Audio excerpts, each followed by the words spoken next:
coming through now. Do you have a idol that you kind of model your game on? Or when you were younger, you kind of modeled your game on a little bit? Maybe not so much now?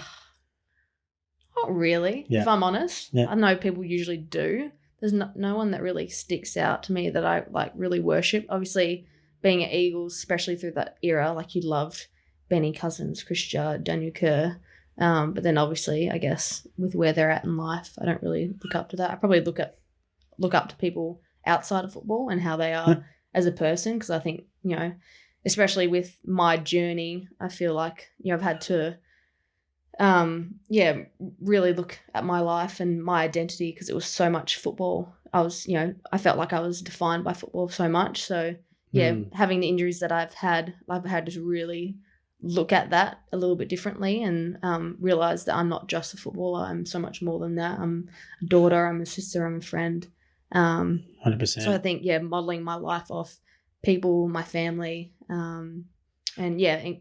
incredible people that I kind of meet along the journey through work and that sort of stuff. I kind of look at that instead of sport, because I think there's some incredible athletes that are incredible role models, but I think there are also a lot of athletes that aren't the best of role models, and that's kind of what I try and do, is try and be a good role model, because I think it's like I do look back on, you know, the Benny Cousins and Daniel Kerr kind of thing, and actually I feel like it actually affected me a little bit, especially when you saw them go down, because I was living in Melbourne at the time when they won that premiership and when all the, you know, drug scandal stuff came out. Like I remember being in primary school, and I think it was the grand final week, everyone would do like a lap of honor in your team, and they would play the song and you'd run out. I would be the only person in a 500 pupil school that would run out to the Eagles song. I was there by myself.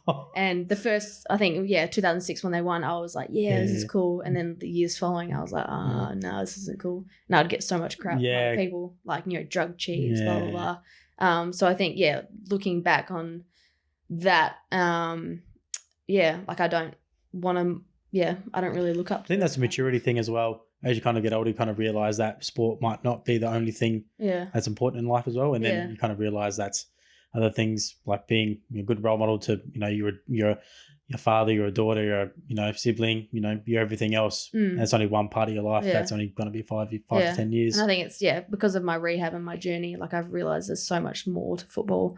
And I don't think you should try and emulate someone else. I think you should just be the best version of yourself, because you have so, you know, everyone's so different.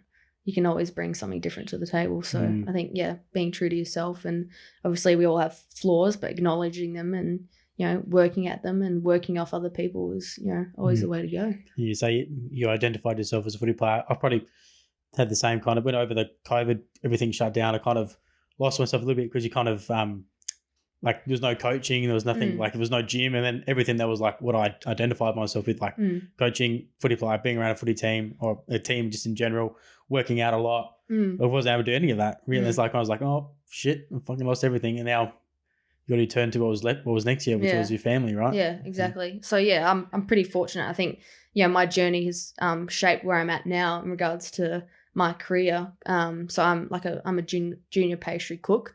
I grew up loving food, probably influenced by my family, especially my mum. But it wasn't until I was probably halfway through my knee rehab, and I was really looking at where I was at and where I wanted to go. I'd been working in hospitality since I was 15, and I didn't want to work as a barista or a waitress forever. So I was like, hey, I need to do something here. So I decided to go to TAFE and do a cert in patisserie. Which I really enjoyed, was challenging. I think especially where I was at in my rehab, I think I slowly realizing the mental side of things was starting to affect me a little bit. Probably didn't realize until I started progressing with getting back into physical contact that I probably had a little bit of PTSD from actually doing my knee. So started diving into mental health options, started seeing a psych that was provided through, we're very fortunate at AFL that we have access to the AFLPA that have incredible resources that are very easy to utilize, with psychs and financial support and that sort of stuff. So I started diving into that a little bit. and yeah, got help with that sort of stuff. But yeah, on the side, I was working on pastry as well, which yeah was incredible, and got that done, got that ticked off, and then yeah, was fortunate to get a job with an incredible lady that I work for now. Her name's Z. I work for it's called Buttercrumbs. Okay. We're in Inglewood on Beaufort Street. Yeah. Go, shout it out. Yeah. Shout it out. So yeah, I've been working for her for over a year. Started working for her during COVID. And yeah, we've got a cute little spot in Inglewood that I love working out of, making sweet treats and tarts and pies, and it's pretty. Thank God I just found that out now. Why? I'm bad, man. Oh, you're bad? Yeah, me too. My I said that when I was talking to Kelly, I said I'm bad with sweet. My old man's Italians and all the nonna makes all the zeppelis and the cannolis and bad, man. Like I only go back home once a year. It's bad. Yeah, it's so bad, but it's like sugar's a drug. Like it's so hard. Like you have withdrawals when you start weaning off it, and it's hard to balance with like football. It probably does get a bit easier because when you're working with something